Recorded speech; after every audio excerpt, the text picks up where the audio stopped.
जय श्री राम दोस्तों। आज हम बालकांड में दोहा क्रमांक 84 का अध्ययन करेंगे, जिसके पहले की एक अति सुंदर छंद आया है उसका अध्ययन करेंगे। भागे हु विवेकु सहाय सहित सो सुभट संजुक मही मोरे सद ग्रंथ पर्वत कंदरन ही महु जाइते ही अवसर दोरे होनिहार का करतार को रखबार जग कर भरू परा दुई मात के ही रतिनाथ जे ही कहूँ को पिकर धनु सरूधरा।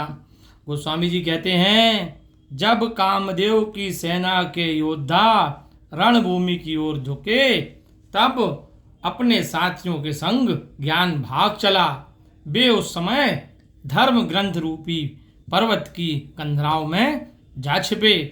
हे विधाता, क्या होनहार है, कौन रक्षा करेगा? संसार में यह खलबली पड़ गई। ऐसा दो सिर वाला कौन है जिसके लिए कामदेव ने क्रोध करके धनुष बाण उठाया है।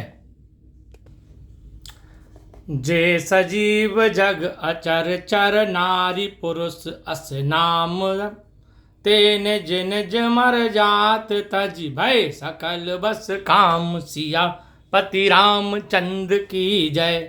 संसार में स्त्री पुरुष नाम वाले जितने चर और अचर प्राणी थे वे सब अपनी मर्यादा को छोड़कर कामदेव के वश में हो गए।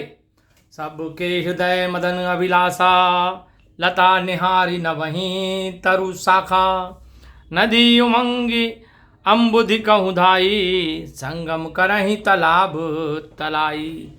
तो स्वामी जी कहते हैं कि सबके हृदय में काम की इच्छा हुई।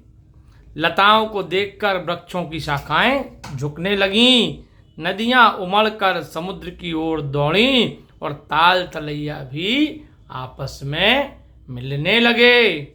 जह असी दशा जढ़न के बरनी को कही सकही सचेतन करनी पशु पक्षी नव जल थल चारी भये काम बस समय विसारी।